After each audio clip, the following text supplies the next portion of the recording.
Hello students, स्वागत है आप सभी को फिजिक्स के इस महा मैराथन क्लास में। तो देखिए स्टूडेंट, आज मैं आप सभी को क्लास 12 फिजिक्स चैप्टर 3 वैद्युत धारा से स्टूडेंट वन शॉर्ट वीडियो को लेकर आया हूं। देखिए स्टूडेंट, इस वीडियो में आप सभी को जो है सभी इम्पोर्टेंट जो है प्रश्नों को देखने को मिलेगा। आप सभी को चाहे वो बहुविकल्पी प्रश्न हो, लघु उत्तरीय प्रश्न हो, या फिर डेरिवेशन हो, या फिर न्यूमेरिकल हो, तो उन सभी इम्पोर्टेंट जो है प्रश्नों को लेकर आया हूं जो आपके बोर्ड एग्जाम के पेपर में पूछे जाने वाले हैं। देखिए स्टूडेंट, आपका जो बोर्ड एग्जाम जो पेपर है 22 फरवरी से जो है आपका स्टार्ट हो गया है। तो इसलिए आप लोग इस वीडियो से आप लोग तैयारी शुरू कर दीजिए। आपको हर रोज आपको एक नए चैप्टर से जो है आपको महा मैराथन की जो है एक वीडियो मिलती रहेगी स्टूडेंट। इसलिए आप लोग इस चैनल से जरूर जुड़ जाइए। आपको इस चैनल से क्लास 12 की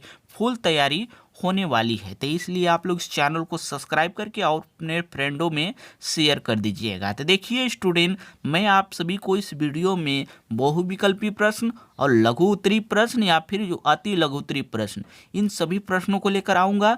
और इसमें जो है डेरिवेशन भी होंगे कुछ, और कुछ न्यूमेरिकल भी होने वाले हैं। देखिए हम लोग स्टार्ट करते हैं स्टूडेंट, ज़्यादा देरी न करते हुए आप वो वीडियो पर लेकर चलता हूँ। तो देखिए स्टूडेंट, सबसे पहले जो होगा बहुविकल्पी प्रश्न। देखिए स्टूडेंट, बहुविकल्पी प्रश्न आपको पेपर में 5 नंबर के पूछे जाते हैं। कितने नंबर के पूछे जाते हैं स्टूडेंट? 5 नंबर में आपके पूछे जाते हैं। तो इसलिए आप लोग इसको अच्छे तरीके से तैयार कर लीजिएगा। तो यहाँ पर देखिए कि पहला क्वेश्चन क्या करा है कि यहाँ पर ध्यान से देखिए कि विशिष्ट प्रतिरोध का मात्रक है। देखिए स्टूडेंट, इसी तरह से आपको जो है 4 ऑप्शन देंगे। इसमें से एक ऑप्शन जो है सही रहता है तो उसे आप लोग टिक लगाना होता है। तो इसमें से आप लोगों को अगर आ रहा है तो आप लोग कमेंट बॉक्स में ज़रूर बताइएगा कि इसका जो है कौन सा राइट आंसर है। तो यहाँ पर मैं बता दूं कि इसका जो है विशिष्ट प्रतिरोध का मात्रक जो होता है ऑप्शन नंबर डी ओम मीटर होता है। क्या होता है स्टूडेंट? ओम मीटर होता है। तो इसका जो है right answer option number D होगा। तो उसके बाद अगली क्वेश्चन को चलते हैं स्टूडेंट। अगला क्वेश्चन हम लोग का क्या कर रहा है, यहाँ पर ध्यान से देखिए कि वैद्युत धारा घनत्व जे तथा अपवाह वेग VD में संबंध है। देखिए स्टूडेंट, आपको इसमें जो है कौन सा जे तथा जो है अपवाह वेग VD में जो है संबंध है। तो देखिए स्टूडेंट, इसका जो राइट आंसर हो जाएगा आपका यहाँ पर ऑप्शन नंबर ए हो जाएगा। J equal to NE VD हो जाएगा। तो इसका ऑप्शन नंबर ए हो जाएगा। इसको आप लोग ऑप्शन नंबर ए पर टिक लगा लीजिएगा। ये सब बहुत बार पूछे गए जो है बहुविकल्पी प्रश्न है स्टूडेंट, इसलिए मैं आपको इसको लेकर आया हूँ। तो इसे आप लोग जरूर तैयार कीजिएगा। तो उसके बाद अगला जो होगा हम लोग का क्वेश्चन, यहाँ पर ध्यान से देखिए कि आप लोग अच्छे तरीके से कि एक बेलनाकार चालक का प्रतिरोध एवं विशिष्ट चालकता का गुणनफल निर्भर करता है। क्या करा है कि एक बेलनाकार चालक का प्रतिरोध एवं विशिष्ट चालकता का गुणनफल निर्भर करता है। तो देखिए स्टूडेंट, इसका जो आपका राइट आंसर हो जाएगा, मैं आपको बता दूं कि इसका जो राइट होगा न तो आपको तापक्रम पे होगा, न आपको जो है पदार्थ पर होता है, और न ही अनुप्रस्थ क्षेत्रफल पर होता है। तो इसका जो है आपका right answer option number D हो जाएगा। इनमें से कोई नहीं होगा। क्या होगा स्टूडेंट? ऑप्शन नंबर जो है डी हो जाएगा। इनमें से जो है किसी पर निर्भर नहीं करता है। तो उसके बाद चौथा नंबर जो क्वेश्चन है हम लोग का, यहाँ पर ध्यान से देखिए कि प्रतिरोध का बीमा है। देखिए स्टूडेंट, इसमें आपको प्रतिरोध का जो है बीमा बताना होगा। इसका बीमा कौन सा होगा? तो यहाँ पर ध्यान से देखिए कि इसका जो आपको मैं बीमा बता दूं कि इसका जो राइट आंसर हो जाएगा ML² T-3 A-2। Option number जो है सी आपका राइट आंसर हो जाएगा। ML² और यहाँ पर T-3 और A-2 हो जाएगा। तो इसका जो right answer option number C हो जाएगा। तो उसके बाद अगला जो होगा हम लोग का क्वेश्चन, यहाँ पर ध्यान से देखिए कि वो भी क्वेश्चन बहुत ही ज़्यादा महत्वपूर्ण क्वेश्चन है। ये आपको मैं बता दूं कि ये 2023 के जो है एग्जाम में ये बहुविकल्पी प्रश्न पूछे गए थे। तो इसको देख लीजिए। क्या कर रहा है कि किरचॉफ का धारा नियम किसके संरक्षण के परिणाम पर स्वरूप है? किसके संरक्षण के परिणाम स्वरूप है? तो देखिए यहाँ पर इसका जो राइट आंसर मैं आपको बता दूं कि ये जो आवेश संरक्षण के जो है परिणाम स्वरूप है। तो इसका जो राइट आंसर हो जाएगा ऑप्शन नंबर सी। तो देखिए स्टूडेंट, बहुविकल्पी प्रश्न आपको 5 मैं बता दिया हूँ। यही आपको सबसे ज़्यादा जो है मोस्ट इम्पोर्टेंट है, और आप लोग अपने से देखते रहिएगा। आपको इससे जब से ज़्यादा आप लोग इसको जितना प्रैक्टिस करेंगे उतना ही आपको बहुविकल्पी प्रश्न जो है याद हो जाएंगे। तो उसके बाद हम लोग अगले जो क्वेश्चन है लघु उत्तरी प्रश्न को देखेंगे स्टूडेंट। तो आगे देखिए अच्छे तरीके से। तो देखिए स्टूडेंट, हम लोग का जो है लघु उत्तरी प्रश्न में कौन कौन से जो है प्रश्न आएंगे, सभी प्रश्न को लेकर आ गया हूं। तो यहाँ पर देखिए कि ये जो प्रश्न होते हैं लघु उत्तरी स्टूडेंट, आपको मैं बता दूं कि ये जो है आपको जो है कितने क्वेश्चन आते हैं, इसमें से आपको मैं बता दूं कि जो है आपको 10 क्वेश्चन आते हैं और 10 क्वेश्चन जो होते हैं आपको 3-3 नंबर के होते हैं। कितने नंबर के होते हैं स्टूडेंट? 3-3 नंबर के होते हैं। इससे आपको जो है 30 नंबर तो क्लियर ही हो जाएंगे इससे जो है। तो इसलिए आप लोग इस क्वेश्चन को जरूर देखिएगा। तो यहाँ पर देखिए कि पहला क्वेश्चन क्या कर रहा है कि यहाँ पर अच्छे तरीके से कि किसी चालक के मुक्त इलेक्ट्रॉनों की श्रांति काल पर ताप प्रभाव की व्याख्या कीजिए। किसी चालक के मुक्त इलेक्ट्रॉनों के श्रांति काल पर ताप प्रभाव की व्याख्या कीजिए। तो देखिए यहाँ पर इसका जो आंसर हो जाएगा, किसी चालक के ताप वृद्धि के कारण मुक्त इलेक्ट्रॉनों का श्रांति काल घट जाता है। किसी चालक के जो है ताप वृद्धि के कारण मुक्त इलेक्ट्रॉनों का जो है श्रांति काल घट जाता है। तो यही आपका जो है आंसर हो जाएगा। उसके बाद अगले क्वेश्चन को देखते हैं स्टूडेंट, क्वेश्चन नंबर दूसरे को। सभी क्वेश्चन आपको मोस्ट इंपॉर्टेंट होने वाले हैं, तो इसलिए आप लोग अच्छे तरीके से इसको देखते रहिए और अपने फेयर में जो है इसे लिखते रहिएगा। तो आगे देखिए। तो देखिए स्टूडेंट, हम लोग का दूसरा जो क्वेश्चन है, यहाँ पर ध्यान से देखिए कि यहाँ पर वैद्युत प्रतिरोध किसे कहते हैं, मात्रक व बीमा लिखिए। देखिए वैद्युत प्रतिरोध किसे कहते हैं और इसका मात्रक और बीमा लिखने को आपको पेपर में पूछे जाते हैं। तो इसलिए इस क्वेश्चन को अच्छे तरीके से देखिएगा। तो देखिए यहाँ पर कि किसी चालक में जब वैद्युत धारा प्रवाहित की जाती है तो चालक धारा के मार्ग में अवरोध उत्पन्न करता है। क्या करता है स्टूडेंट? अवरोध उत्पन्न करता है। चालक के इस गुण को वैद्युत प्रतिरोध कहते हैं। क्या कहते हैं स्टूडेंट? वैद्युत प्रतिरोध कहते हैं। एक बार फिर से देखिए कि किसी चालक में जब वैद्युत धारा प्रवाहित की जाती है तो चालक धारा के मार्ग में अवरोध उत्पन्न करता है। चालक के इसी गुण को वैद्युत प्रतिरोध कहते हैं। तो देख लीजिए इसका जो है परिभाषा हो गया। उसके बाद इसके मात्रक और बीमा को देख लेते हैं। आगे देखिए कि इसे जो है आर से प्रदर्शित करते हैं। किससे करते हैं प्रदर्शित स्टूडेंट? आर से जो है इसको प्रदर्शित किया जाता है। और यहीं पर इसका मात्रक देखिए, यहाँ पर मात्रक में क्या हो जाएगा, वोल्ट प्रति एम्पियर और ओम इसका मात्रक होता है। और इसका बीमा देखा जाए तो बीमा हो जाता है ml2 और T-3 A-2 हो जाता है। तो यही आपका इसका बीमा हो जाएगा। और इसका मात्रक हो जाता है वोल्ट प्रति एम्पियर और ओम भी इसका मात्रक होता है। तो देख लीजिए दूसरा भी क्वेश्चन बहुत ही ज़्यादा मोस्ट इंपॉर्टेंट क्वेश्चन है, तो इसको भी आप लोग अच्छे तरीके से तैयार कर लीजिएगा। तो उसके बाद हम लोग तीसरे नंबर क्वेश्चन को देखते हैं स्टूडेंट। तो आगे देखते रहिए आप लोग। तो देखिए स्टूडेंट, हम लोग का दूसरा नंबर जो क्वेश्चन है, यहाँ पर ध्यान से देखिए कि अनुगमन वेग या इसे अपवाह वेग भी कहा जाता है। तो अनुगमन वेग अपवाह वेग की परिभाषा लिखिए। तो देखिए स्टूडेंट, इसका जो परिभाषा हो जाता है बहुत ही सरल शब्दों में मैं लिखा हूँ, तो इसलिए आप लोग इसको अच्छे तरीके से देखिएगा, आपको एक बार में समझ में आ जाएगा स्टूडेंट, ये मेरी गारंटी है। तो यहाँ पर ध्यान से देखिए कि जब किसी चालक के सिरों को बैटरी से जोड़ देते हैं तो चालक के सिरों के भीतर एक वैद्युत क्षेत्र उत्पन्न हो जाता है। जब किसी चालक के सिरों को बैटरी से जोड़ देते हैं तो चालक के सिरों के भीतर एक वैद्युत क्षेत्र उत्पन्न हो जाता है।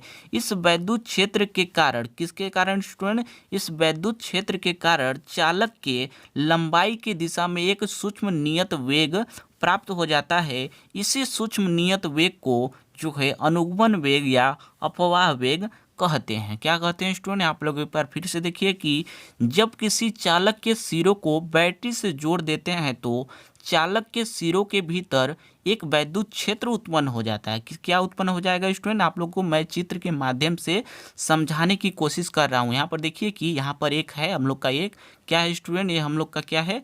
एक परिपथ है। इस परिपथ को जब हम लोग किसी सिरे को जो है बैटरी से जब हम लोग जोड़ देंगे, जो हम लोग यहाँ पर इसको किसी बैटरी से मान लीजिए हम लोग इसको जोड़ दिए, ये हम लोग का प्लस है, यहाँ पर माइनस टर्मिनल है। तो इसको हम लोग जब बैटरी से जोड़ देंगे तो यहाँ पर चालक के सिरों के भीतर जो है वैद्युत क्षेत्र, इसमें जो है स्टूडेंट एक वैद्युत क्षेत्र उत्पन्न हो जाएगा। इसमें जो है वैद्युत क्षेत्र उत्पन्न हो जाता है। इस वैद्युत क्षेत्र के कारण चालक के लंबाई की दिशा में, इस चालक के जो है लंबाई के दिशा में एक सूक्ष्म नियत वेग प्राप्त हो जाएगा।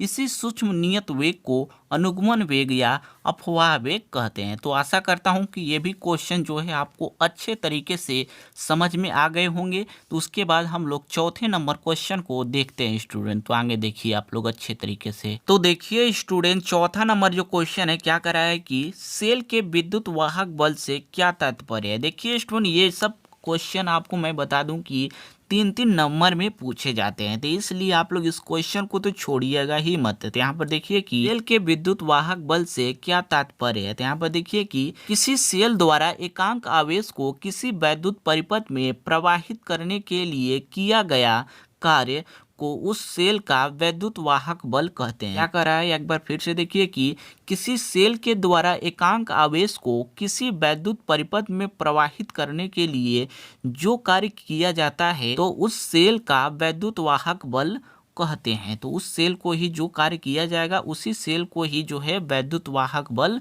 कहते हैं। तो इसे जो है स्टूडेंट ई से प्रदर्शित करते हैं और इसका जो सूत्र हो जाता है E equal to W upon Q होता है। क्या होता है student, E equal to W upon Q होता है। तो एक बार फिर से देखिए इसके जो है परिभाषा को अच्छे तरीके से समझने की कोशिश कीजिए, क्योंकि ये सब बहुत ही महत्वपूर्ण प्रश्न है स्टूडेंट। यहाँ पर देखिए कि किसी सेल द्वारा एकांक आवेश को किसी वैद्युत परिपथ में प्रवाहित करने के लिए किया गया कार्य को ही उस सेल का वैद्युत वाहक बल कहते हैं। तो देख लीजिए अच्छे तरीके से, बहुत ही ज़्यादा ये मोस्ट इंपॉर्टेंट क्वेश्चन है। तो उसके बाद हम लोग अगले क्वेश्चन को देखते हैं स्टूडेंट। क्वेश्चन नंबर 5 को देख लेते हैं। देखिए स्टूडेंट, क्वेश्चन नंबर 5 जो है हम लोग का क्या करा है कि यहाँ पर ध्यान से देखिए कि सेल का आंतरिक प्रतिरोध किसे कहते हैं। देखिए स्टूडेंट, ये क्वेश्चन आपको मैं बता दूं कि किसी भी ईयर का जो है पेपर उठाकर देखिए, ये क्वेश्चन आपको अवश्य ही पूछे होंगे। तो इससे भी आप लोग अच्छे तरीके से तैयार कर लीजिएगा। मैं बहुत ही सरल शब्दों में इसका जो है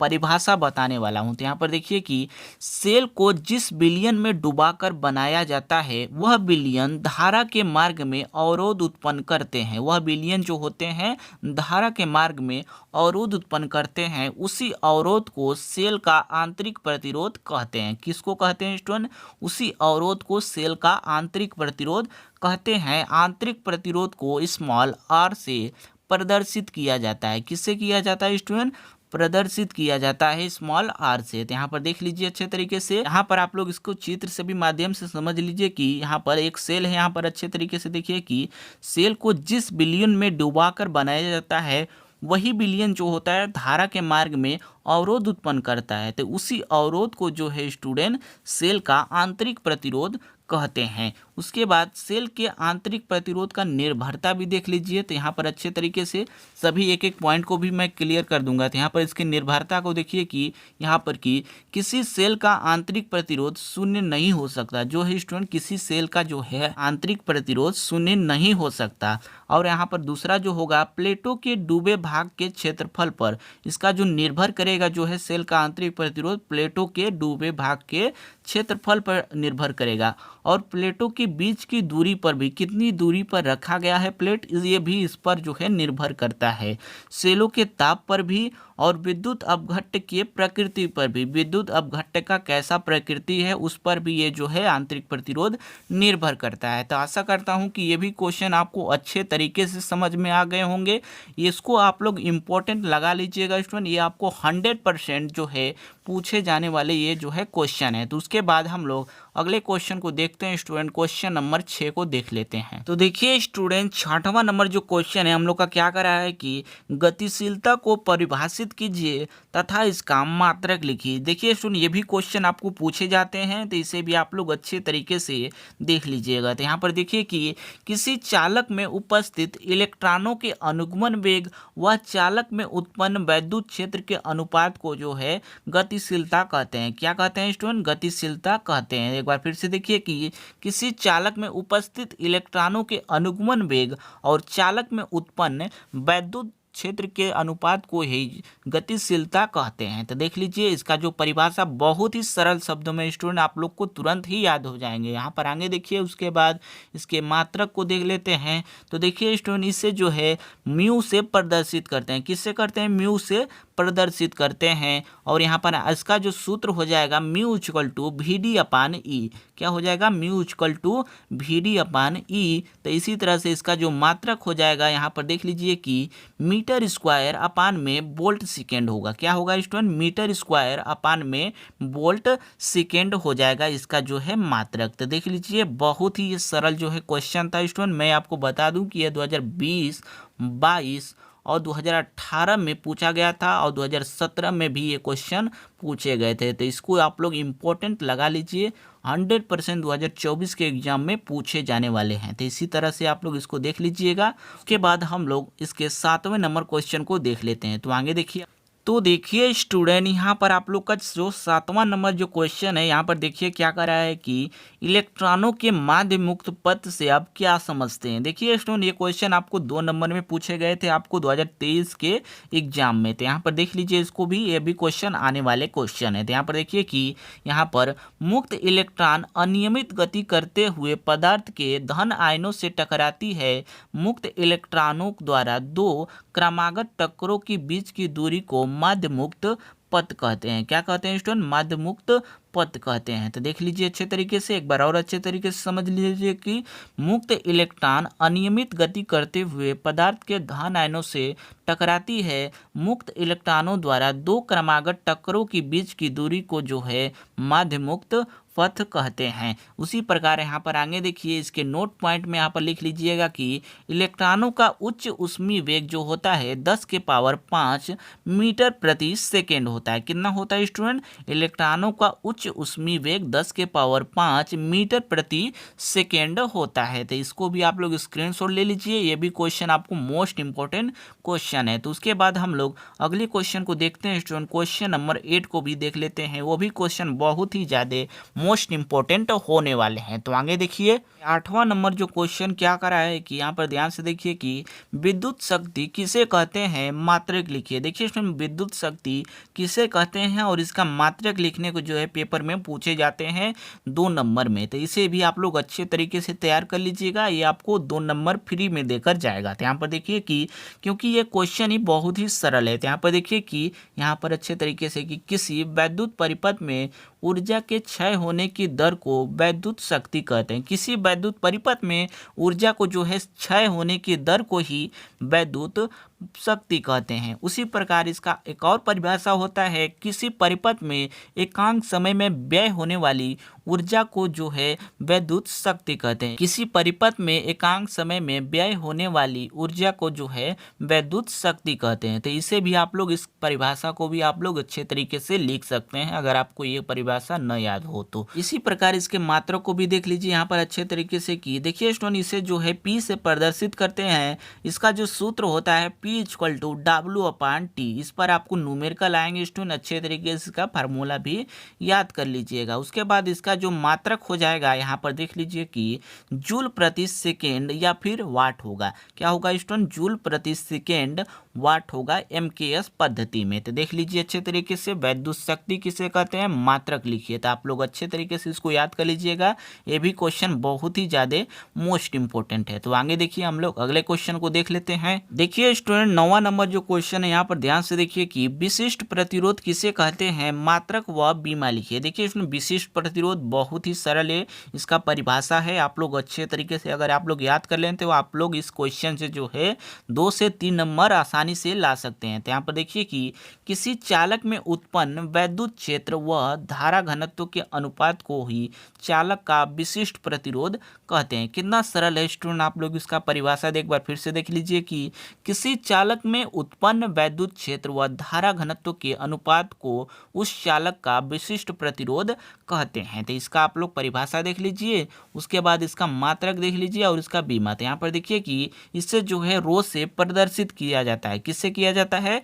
रो से जो है प्रदर्शित किया जाता है। इसका जो है सूत्र हो जाएगा रो इक्वल टू RA अपान में यल हो जाएगा। रो इक्वल टू RA अपान में यल हो जाएगा। इसका आप लोग सूत्र याद कर लीजिएगा, न्यूमेरिकल में बहुत ज़्यादा ये इसका सूत्र उपयोग होता है। तो यहाँ पर देख लीजिए इसके मात्रक को भी देख लीजिए कि मात्रक हो जाता है ओम मीटर। क्या हो जाएगा स्टूडेंट? ओम मीटर। और यहीं पर इसका जो बीमा हो जाएगा ml3 T के पावर -3 और A के पावर -2। तो देख लीजिए इसका बीमा और इसका मात्रक ओम मीटर, और इसका जो है formula rho equal to R A upon में एल। तो इसका फार्मूला, मात्रक और जो है बीमा और इसका परिभाषा अच्छे तरीके से याद कर लीजिएगा। तो उसके बाद हम लोग इसके अगले क्वेश्चन को देखते हैं। तो आगे देखिए, तो देखिए स्टूडेंट, अगला जो क्वेश्चन है 10वां नंबर, यहाँ पर क्या करा है कि धारा घनत्व किसे कहते हैं, मात्रक लिखिए। तो देखिए ये भी क्वेश्चन आपको बहुत बार पूछे गए क्वेश्चन है, तो इसको भी आप लोग अच्छे तरीके से देख लीजिए। तो यहाँ पर देखिए कि किसी भी चालक के किसी बिंदु क्षेत्रफल के अविलंबोत गुजरने वाली धारा को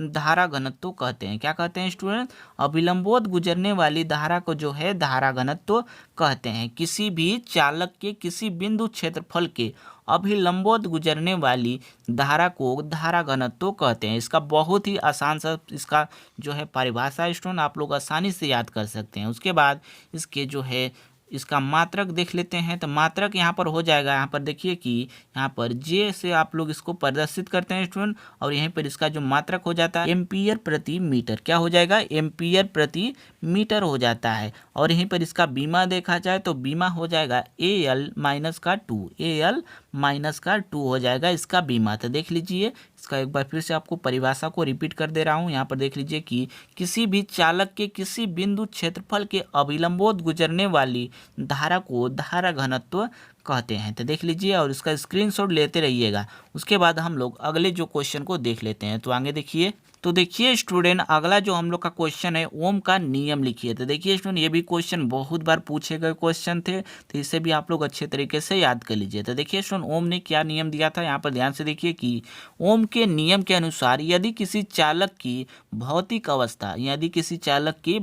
अवस्था ताप, दाब, लंबाई आदि न बदलें तो चालक के सिरों के बीच लगा विभवांतर और उसमें प्रवाहित धारा के जो है समानुपाती होता है। चालक के सिरों के बीच लगा विभवांतर और उसमें प्रवाहित धारा के समानुपाती होता है। आशा करता हूं कि आपको इसका नियम आप लोग को अच्छे तरीके से याद हो गया होगा। यहाँ पर एक बार फिर से देख लीजिए कि यदि किसी चालक की भौतिक अवस्था ताप, दाब, लंबाई आदि न बदले तो चालक के सिरों के बीच लगा विभवांतर और उसमें प्रवाहित धारा के समानुपाती होता है। क्या होता है स्टूडेंट, समानुपाती होता है। उसके बाद यहाँ पर इसके अच्छे तरीके से देखिए कि यहाँ पर की भी प्रोपोर्शनल आई, यहाँ पर क्या करा है कि विभवांतर और उसमें प्रवाहित धारा के समानुपाती होता है। तो यहाँ पर इसका अगर आप लोग यहाँ पर अच्छे तरीके से देखिए कि इसका जो है नियतांक का जो है अगर चिन्ह हटाएंगे तो यहाँ पर एक आर जुड़ जाता है। तो V equal to I R हो जाएगा। आर जो है हम लोग का क्या है, नियतांक है। तो इसी तरह से आप लोग अगर इसको ऐसे लिखेंगे कि आर इक्वल टू V अपान आई हो जाता है। तो देखिए स्टूडेंट, इसका जो है नियम आप लोग को अच्छे तरीके से समझ में आ गया होगा। तो उसके बाद हम लोग अगले क्वेश्चन को देखते हैं स्टूडेंट। हम लोग का अगला जो क्वेश्चन होने वाला है डेरिवेशन होने वाला है। तो आगे देखिए, आगे भी आप लोग को बहुत ही ज़्यादा जो है इम्पोर्टेंट जो है आप लोग को प्रश्न मिलने वाले हैं। तो आगे देखिए, आप लोग इस वीडियो में बने रहिए स्टूडेंट। और आप लोग चैनल को सब्सक्राइब नहीं किए हैं तो चैनल को जो है सब्सक्राइब कर लीजिए आप लोग जल्दी से। तो देखिए स्टूडेंट, डेरिवेशन से रिलेटेड जो क्वेश्चन है हम लोग का, यहाँ पर ध्यान से देखिए कि वैद्युत परिपथ संबंधित किरचॉफ के नियमों का उल्लेख कीजिए, उनकी परिपथ बनाकर समझाइए। तो देखिए स्टूडेंट, मैं आपको बता दूं कि ये 2023 में पूछा गया था और 5 नंबर में पूछे गए थे। तो यहाँ पर अच्छे तरीके से देखिए कि प्रथम नियम और इसे संधि का नियम भी बोला जाता है। तो किरचॉफ का प्रथम नियम में क्या होता है स्टूडेंट, आप लोग अच्छे तरीके से देख लीजिए। इस पर मैं आपको बता दूं कि न्यूमेरिकल बहुत सारे आते हैं, तो आप लोग अगर देख लेंगे तो आपका न्यूमेरिकल लगाना बहुत ही आसान हो जाएगा। तो यहाँ पर देखिए कि किसी परिपथ में किसी भी संधि पर मिलने वाली सभी धाराओं का बीजगणितीय योग शून्य होता है। किसी परिपथ में किसी भी संधि पर मिलने वाली सभी धाराओं का बीजगणितीय योग शून्य होता है। और यहाँ पर देखिए कि संधि की ओर आने वाली धाराओं तथा संधि से दूर जाने वाली धाराओं का योग बराबर होता है। यहाँ पर आप लोग को अच्छे तरीके से समझ में आ रहा होगा कि किसी परिपथ में किसी संधि पर मिलने वाली सभी धाराओं का बीजगणितीय योग शून्य होता है और संधि से ओर आने वाली धाराओं तथा संधि से दूर जाने वाली धाराओं का योग बराबर होता है। तो इतना आपको समझ में आ रहा होगा। तो उसके बाद यहाँ पर आगे देखिए, चित्र के माध्यम से आपको मैं समझाऊंगा।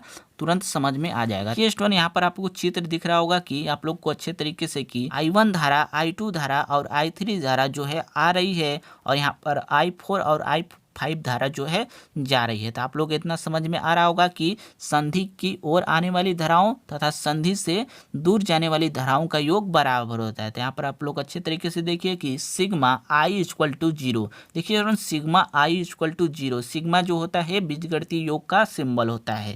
तो सिग्मा I इक्वल टू जो है इसका 0 हो जाएगा। क्या कर रहा है कि बीजगणितीय योग 0 होता है। तो यहाँ पर लिखेंगे I1 plus I2 plus I3 और यहाँ पर जो आ रही है धारा उसको प्लस में लेंगे, जो जा रही है धारा उसे माइनस में लेंगे। तो I4 जा रही है तो माइनस और यहाँ पर I5 जो है माइनस में लेंगे। तो इसका जो बीजगणितीय योग करेंगे तो इसका 0 हो जाता है। और यहाँ पर देखा जाए कि संधि की ओर आने वाली धारा और संधि से दूर जाने वाली धाराओं का जो है योग बराबर होता है। तो यहाँ पर देख लीजिए कि I1 ये आ रही है, I2 I3 जो है आ रही है और यहाँ पर जो है इक्वल टू में क्या करेंगे I4 प्लस I5, ये जो धारा जा रही है तो इसका आने वाली धारा और जाने वाली धारा जो है बराबर होता है। तो आशा करता हूँ आपको अच्छे तरीके से इसका जो है प्रथम नियम समझ में आ गया होगा।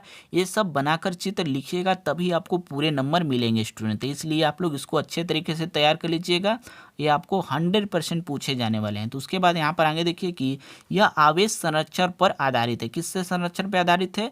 ये आवेश संरक्षण पर आधारित है स्टूडेंट। तो उसके बाद आगे देखिए इसके दूसरे नियम को भी देख लेते हैं। तो दूसरा नियम क्या कहता है स्टूडेंट, आगे देखिए कि तो देखिए स्टूडेंट दूसरा नियम यहाँ पर आप लोग अच्छे तरीके से देखिए कि इसे पास का नियम भी बोला जाता है। क्या बोला जाता है? पास का नियम भी इसे बोला जाता है। तो यहाँ पर देखिए कि किसी भी परिपथ के प्रत्येक बंद पास में समस्त विभवों का बीजगणितीय योग शून्य होता है। किसी भी परिपथ में प्रत्येक बंद पास में समस्त विभवों का बीजगणितीय योग शून्य होता है। तो यहाँ पर देख लीजिए इसके चित्र के माध्यम से मैं आपको समझाऊंगा। तो यहाँ पर देखिए कि यहाँ पर बंद पास लेंगे। सबसे पहले यहाँ पर आप लोग चित्र बनाइएगा इसी तरह से, उसके बाद यहाँ पर बंद पास लिखेगा। तो यहाँ पर देखिएगा कि यहाँ पर मैं आपको बता दूं कि यहाँ पर इसका जो नियम कैसे लागू होता है। यहाँ पर देख लीजिए कि यहाँ पर अगर हम लोग इस धारा के समान दिशा में चलेंगे तो इसका प्लस लेंगे और यहीं पर अगर इस धारा के विपरीत दिशा में चलेंगे तो यहाँ पर माइनस लेंगे। इतना आपको समझ में आ रहा होगा। देखिए स्टूडेंट मैं आपको पहले से लिख दिया हूँ ताकि आपका समय ज़्यादा मैं न लूँ, आपको आसानी से बहुत ही जल्द बता सकूँ। तो इसलिए मैंने पहले से यहाँ पर लिखा हुआ है। तो यहाँ पर देखिए कि I1 इंटू R1, तो यहाँ पर I1 ये धारा के समान दिशा में आ रही है, यहाँ पर I1 जो है धारा के समान दिशा में आ रहे हैं, ये जो है प्लस मिलेंगे। R1 भी है समान दिशा में तो प्लस मिलेंगे। यहीं पर I2 जो है धारा के विपरीत दिशा में जा रहे हैं, R2 जो है धारा के विपरीत दिशा में जा रहे हैं, तो यहाँ पर माइनस ले लेंगे तो इसका माइनस हो जाएगा। उसी प्रकार यहाँ पर जो है विभव जो है यहाँ पर देखिए कि E1 E2, E1 जो है धारा के समान दिशा में आ रहे हैं तो इसका जो है प्लस लिए और ये E2 जो है यहीं पर माइनस में लेंगे क्योंकि ये धारा के विपरीत दिशा में जा रहे हैं। तो इतना आपको समझ में आ रहा होगा, आप लोग को इसका समीकरण अच्छे तरीके से समझ में आ गया होगा। इसी पर जो है स्टूडेंट आपको बहुत ही ज़्यादा जो है न्यूमेरिकल पूछे जाते हैं। अगर आपको समीकरण आप लोग इसका पता है और इसका जो है कैसे इसका माइनस प्लस होता है आपको इतना पता है तो आप लोग आसानी से जो है इसका न्यूमेरिकल लगा सकते हैं। उसी प्रकार आगे देखिए यहाँ पर बंद पास 2 में, तो देखिए इसमें बंद पास 2 में क्या होगा कि यहाँ पर अच्छे तरीके से हम लोग का बंद पास 1 था, ये हम लोग का 1 था और ये हम लोग का 2 है। तो 2 में देखिए स्टूडेंट क्या करेंगे, यहाँ पर ये हम लोग का हो गया तो 2 दिखे, यहाँ पर ये भी धारा के समान दिशा में आ रहे हैं, इसको हम लोग प्लस में लेंगे तो I2 R2 इसको प्लस में ले लेंगे। उसी प्रकार यहाँ पर देखिए ये भी हम लोग धारा के समान दिशा में ही जा रहे हैं क्योंकि यहाँ जो था हम लोग का ये विपरीत दिशा हो रहा था, लेकिन यहाँ जो है हम लोग का धारा के समान दिशा में ही आ रहे हैं तो इसको हम लोग प्लस ही में लेंगे। तो यहाँ पर देखिए I1 प्लस I2 और यहाँ पर इंटू में क्या लिखेंगे R3 लिख देंगे। उसी प्रकार R3 लिख दिए और यहाँ पर जो है विभव क्या हो जाएगा, यहाँ पर प्लस में ही ले रहे हैं तो I2 विभव हो जाएगा। तो देख लीजिए स्टूडेंट इसका जो है समीकरण आप लोग को बहुत ही आसान तरीके से और बहुत ही जल्द मैंने बता दिया, इसीलिए आप लोग उसका स्क्रीनशॉट ले लीजिए। और अगर आप लोग चैनल पर नए हैं तो चैनल को जो है स्टूडेंट सब्सक्राइब कर ही लीजिए। उसके बाद हम लोग व्हीटस्टोन सेतु का जो है संरचना और सिद्धांत को देखते हैं। तो आगे देखिए बहुत ही ज़्यादा इंपॉर्टेंट वो भी जो है डेरिवेशन है, तो आगे देखते रहिए।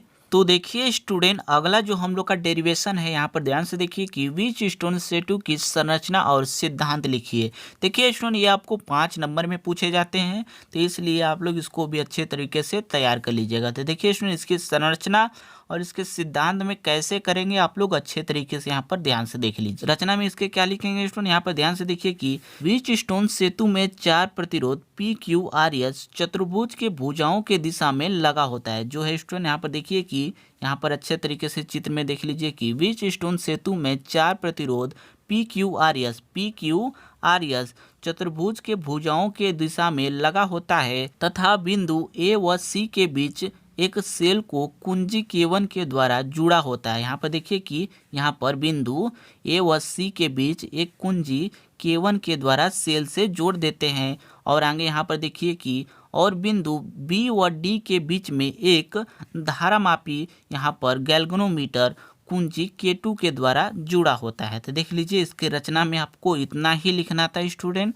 आप लोग आसानी से इसे लिख सकते हैं। इसका चित्र भी देख लीजिए और इसकी रचना को एक बार फिर से मैं आपको बता दे रहा हूँ। तो यहाँ पर अच्छे तरीके से देखिए कि व्हिच स्टोन सेतु में 4 प्रतिरोध PQRS चतुर्भुज के भुजाओं के दिशा में लगा होता है तथा बिंदु A व C के बीच एक सेल को कुंजी K1 के द्वारा जुड़ा होता है और बिंदु B व D के बीच में एक धारामापी गैल्वेनोमीटर G कुंजी K2 के द्वारा जुड़ा होता है। तो देख लीजिए अच्छे तरीके से इसके संरचना में आपको इतना ही लिखना है। उसके बाद हम लोग इसके सिद्धांत को देखते हैं, तो आगे देखते रहिए। यहाँ पर अच्छे तरीके से इसके सिद्धांत में देखिए स्टूडेंट क्या करेंगे आप लोग। यहाँ पर अच्छे तरीके से देखिए कि चित्र के माध्यम से ही आपको मैं इसके सिद्धांत को बताने की कोशिश करूँगा। तो यहाँ पर देखिए कि बंद पास ए लेंगे, यहाँ पर क्या लेंगे स्टूडेंट, बंद पास ABDA लेंगे। यहाँ पर देख लीजिए बंद पास ABDA में क्या करेंगे स्टूडेंट, यहाँ पर अच्छे तरीके से देखिए कि इसमें भी आपको मैं बता दूं कि किरचॉफ का नियम का ही उपयोग किया जाता है। किसका उपयोग किया जाता है स्टूडेंट, किरचॉफ के नियम का ही उपयोग किया जाता है इसमें भी। तो यहाँ पर देखिए अच्छे तरीके से ABDA में क्या करेंगे, तो यहाँ पर देखिए कि ये जो है यहाँ पर ए से शुरुआत करेंगे हम लोग। यहाँ पर ये धारा के दिशा में चल रहे हैं तो इसको प्लस लेंगे, यहाँ पर ऐसे जाएंगे और यहाँ पर ऐसे आकर फिर इसमें जाएंगे। तो यहाँ पर देखिए कि ये जो है धारा की दिशा में जा रहे हैं तो यहाँ पर प्लस लेंगे, लेकिन यहीं पर जो है स्टूडेंट यहाँ पर विपरीत दिशा हो जा रहा है। इधर से धारा आ रही है, इधर से हम लोग जा रहे हैं, तो ये जो है यहाँ पर माइनस लेंगे। तो यहाँ पर क्या करेंगे आप लोग देखिए अच्छे तरीके देख लीजिए कि I1 क्या करेंगे स्टूडेंट, I1 है यहाँ पर I1 लेंगे, फिर यहाँ पर इसका प्रतिरोध क्या है P है, तो यहाँ पर P लिख देंगे। उसके बाद यहाँ पर जो है समान दिशा में जा रहे हैं तो इसको प्लस में लेंगे और उसी प्रकार यहाँ पर I2 यहाँ पर लिखेंगे माइनस में, क्योंकि ये विपरीत दिशा में है। तो यहाँ पर माइनस I2 और इसका जो है प्रतिरोध R है तो R लिख देंगे। उसके बाद इक्वल टू 0 हो जाएगा, क्योंकि 0 होता है स्टूडेंट। आप लोग को जो है किरचॉफ के नियम में समझ में आ ही गया होगा। तो उसके बाद यहाँ पर देखिए कि क्या करेंगे, I1P और यहाँ पर इक्वल टू इसको इधर भेज देंगे तो प्लस में हो जाएगा तो I2R हो जाएगा। तो ये हम लोग समीकरण नंबर 1 मान लेंगे। और यहाँ पर आगे देखिए इसके सिद्धांत में बंद पास BCD में, बंद पास BCDB में, तो देख लीजिए इसको अच्छे तरीके से बंद पास BCDB में। तो यहाँ पर देख लीजिए अच्छे तरीके से इसको क्या करेंगे स्टूडेंट, ये अभी हम लोग का जो है धारा के समान में है तो I2 यहाँ पर और Q है तो Q ले लेंगे, और यहाँ पर धारा की विपरीत दिशा में है तो माइनस I2 और यहाँ पर क्या लेंगे, इसका प्रतिरोध यस है तो यस कर देंगे, इक्वल टू 0 हो जाएगा। तो आगे यहाँ पर देखिए कि I1Q इक्वल टू अगर इसको इधर भेजेंगे तो प्लस में आ जाएगा तो I2 यस हो जाएगा। ये समीकरण नंबर जो है 2 मान लेंगे इसको। तो उसके बाद आगे देखिए क्या करेंगे स्टूडेंट, यहाँ पर अच्छे तरीके से देखते रहिए, सभी डाउट क्लियर हो जाएंगे स्टूडेंट। आज के बाद आपको व्हिच स्टोन सेतु लगाना बहुत ही आसान हो जाएगा। तो यहाँ पर देखिए कि समीकरण 1 व 2 से क्या करेंगे, समीकरण 1 व 2 से देखते रहिए आप लोग, अच्छे तरीके से सभी डाउट क्लियर हो जाएंगे। तो देखिए स्टूडेंट समीकरण 1 व 2 से, तो देखिए यहाँ पर समीकरण 1 क्या है और 2 क्या है आप लोग को दिख रहा होगा। यहाँ पर देखिए कि I1P और इक्वल टू में क्या था हम लोग का, यहाँ पर समीकरण 2 क्या है, I2 क्या था हम लोग का, I2R है तो I2R लिख देंगे। और इसी प्रकार अपान में जो है यहाँ पर क्या करेंगे, समीकरण 2 को लिखेंगे। यहाँ पर अपान में क्या लिखेंगे, समीकरण 2 को, तो I1Q और यहाँ पर I2 यस है तो I2 यस लिख देंगे। तो उसके बाद आगे क्या होगा स्टूडेंट, यहाँ पर देख लीजिए। तो यहाँ पर देखिए कि I1 से I1 कट जाएगा, I2 से I2 कट जाएगा, बचेगा क्या, यहाँ पर देखिए कि P अपान में और Q इक्वल टू बचा हम लोग का R अपान में यस। तो देखिए स्टूडेंट यही जो है व्हिच स्टोन सेतु का जो है जो है सूत्र निकल के आ जाता है। तो इसी पर जो है आपको जो है न्यूमेरिकल आते हैं, आप लोग आसानी से इसे लगा सकते हैं। तो इसका जो है बीच शून्य सेतु का डेरिवेशन है स्टूडेंट, आप लोग अच्छे तरीके से इसे देख लीजिएगा। 100% मैं आपको बता रहा हूँ कि 100% ये पेपर में पूछे जाएंगे, तो इसलिए आप लोग अच्छे तरीके से तैयार कर लीजिएगा। अगर आप लोग स्क्रीनशॉट लेना चाहते हैं स्क्रीनशॉट ले लीजिए, क्योंकि बहुत ही सरल है स्टूडेंट। आप लोग स्क्रीनशॉट ले लीजिए। उसके बाद हम लोग अगले जो क्वेश्चन है उसको देख लेते हैं। तो आगे देखिए, तो देखिए स्टूडेंट, यहाँ पर अब हम लोग इसके न्यूमेरिकल को करने वाले हैं। तो देखिए आप लोग अच्छे तरीके से देखते रहिए, सभी न्यूमेरिकल आपको आसानी से समझ में आ जाएगा। तो यहाँ पर देखिए कि पहला न्यूमेरिकल क्या कर रहा है कि 12 वोल्ट विद्युत वाहक बल तथा 3 ओम आंतरिक प्रतिरोध बैटरी को किसी प्रतिरोधक से संयोजित किया गया है। क्या कर रहा है कि 12 वोल्ट विद्युत वाहक बल तथा 3 ओम आंतरिक प्रतिरोध बैटरी को किसी प्रतिरोधक से संयोजित किया गया है। तो यदि परिपथ में धारा 0.5 एम्पीयर है तो प्रतिरोध का मान बताइए। क्या करा है कि प्रतिरोध का मान बताइए। सबसे पहले जो मान दिया है उसी मान को हम लोग रख लेते हैं। तो यहाँ पर देखिए कि 12 वोल्ट विद्युत वाहक बल, तो इसे हम लोग ई से प्रदर्शित करते हैं। तो ई इक्वल टू हो जाएगा हम लोग का 12 वोल्ट। तो यहाँ पर 12 वोल्ट लिख लेंगे। उसके बाद यहाँ पर अच्छे तरीके से देखते रहिए कि 3 ओम आंतरिक प्रतिरोध, इसे हम लोग किससे प्रदर्शित करते हैं, स्मॉल आर से। तो आर इक्वल टू हो जाएगा 3 ओम हो जाएगा। तो यहाँ पर 3 ओम लिख लेंगे। उसके बाद आगे देखिए क्या करना है। आगे देखिए यहाँ पर कि 0.5 जो है एम्पियर धारा है। तो यहाँ पर जो है धारा का जो मान हो जाएगा हम लोग का, यहाँ पर अच्छे तरीके से देखिए कि आप लोग को आई का मान हो जाएगा 0.5 हो जाएगा। जो मान दिया था हम लोग लिख लिए। तो आगे देखिए कैसे करेंगे। इसका जो सूत्र आपको मैं बता दूं कि इसका जो सूत्र होता है आई इक्वल टू यहाँ पर ई अपान में क्या होगा स्टूडेंट, आर प्लस में स्मॉल आर, आर प्लस में स्मॉल आर, ये जो है इसका सूत्र होता है। तो इसी सूत्र पर सभी मान को रखेंगे और हम लोग का जो है आंसर आ जाएगा। तो आप लोग देखते रहिए, बहुत ही आसान तरीके से इसका आंसर आने वाला है। तो यहाँ पर देखिए कि क्या करेंगे स्टूडेंट, जो मान दिया है उसको हम लोग सबसे पहले रख लेते हैं। तो आई का मान है हम लोग का 0.5 है। तो 0.5 इक्वल टू ई का मान कितना था हम लोग का, यहाँ पर 12 वोल्ट है। तो यहाँ पर 12 वोल्ट ले लेंगे। उसके बाद यहाँ पर अपान में क्या है, आर है। तो आर का मान कितना है हम लोग का, आर का मान निकालना है। तो यहाँ पर आर लिख देंगे और प्लस में क्या हम लोग का यहाँ पर स्मॉल आर का मान कितना है 3 है। तो 3 लिख देंगे। इतना आपको समझ में आ गया होगा। तो उसके बाद हम लोग देखिए करते हैं क्या। तो यहाँ पर देखिए कि इसको तो हम लोग त्रिया गुणा करेंगे। यहाँ पर देखिए कि इसको हम लोग ऊपर भेजेंगे तो क्या हो जाएगा, यहाँ पर अच्छे तरीके से देखिए कि इसको जब हम लोग ऊपर भेजेंगे तो यहाँ पर 0.5 इसमें जो है गुणा हो जाएगा, ये आर और प्लस 3 में जो है इसका जो है गुणा हो जाएगा, इक्वल टू 12 हो जाएगा। इतना आपको समझ में आ गया।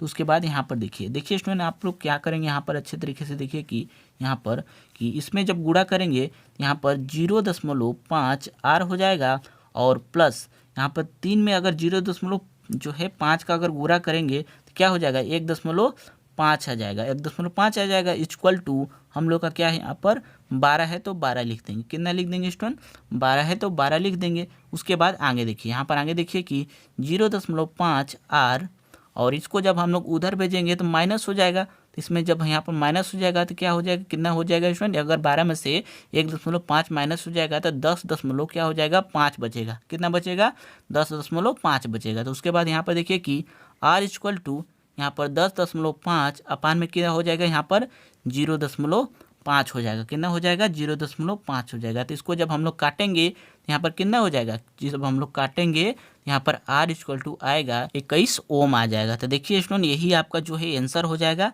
21 ओम। आर का मान कितना निकल के आ गया 21 ओम। तो इसके आप लोग अच्छे तरीके से देख लीजिए कैसे आया स्टूडेंट। यहाँ पर एक बार फिर से देख लीजिए कि यहाँ पर I equal to E upon R plus small R, तो ये आपका जो है सूत्र होता है। तो हम लोग का जो मान दिया था उसी मान को रख कर यहाँ पर गुणा भाग कर दिए, हम लोग का आंसर आ गया। तो इसी तरह से आपको लगाना है, बहुत ही आसान होते हैं ऐसे क्वेश्चन स्टूडेंट। उसके बाद हम लोग अगले क्वेश्चन को देखते हैं, वो भी क्वेश्चन आपको मोस्ट इंपॉर्टेंट क्वेश्चन। तो देखिए स्टूडेंट, दूसरा जो न्यूमेरिकल है यहाँ पर ध्यान से देखिए कि निम्न परिपथ में विद्युत धारा आई का मान ज्ञात कीजिए। देखिए स्टूडेंट, आई का मान ज्ञात करना है इस परिपथ में। तो यहाँ पर देखिए कि कैसे इसको जोड़ा जाएगा स्टूडेंट, आप लोग को बहुत ही आसान तरीके से मैं बता दूंगा। तो यहाँ पर देखिए कि सबसे पहले यहाँ पर देखिए स्टूडेंट क्या होगा कि यहाँ पर देखिए कि 30 ओम प्रतिरोध को और इस 30 ओम प्रतिरोध को श्रेणी क्रम में जोड़ देंगे। क्यों श्रेणी क्रम में जोड़ेंगे स्टूडेंट? इसका धारा का मान समान है तो इसलिए श्रेणी क्रम का जो है नियम लगेगा। तो यहाँ पर देखिए कि 30 ओम और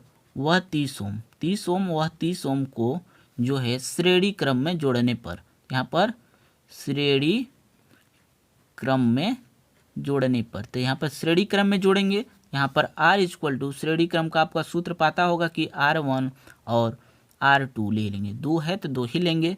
उसके बाद यहाँ पर इसके मान को रखेंगे। R इक्वल टू R1 का मान है 30 और R2 का मान भी है 30, तो 30 अगर जोड़ेंगे तो कितना आ जाएगा? 60 ओम आ जाएगा। तो यहाँ पर इसका जो जोड़े तो कितना आया स्टूडेंट? हम लोग का 60 ओम आ गया। तो उसी प्रकार हम लोग जब इसको जोड़ लिए तो हम लोग का कुछ कैसा प्रतिरोध बनेगा। यहाँ पर देखिए कि जब हम लोग इसको जोड़ देंगे तो इसको कैसे लेंगे स्टूडेंट? समांतर क्रम में फिर लेंगे। तो यहाँ पर लिखेंगे अतः, आप लोग देखते रहिए, बहुत ही आसान तरीके से समझ में आएगा। अतः 60 ओम और वह 30 ओम, ये जो 30 ओम है तो इसको किससे लेंगे?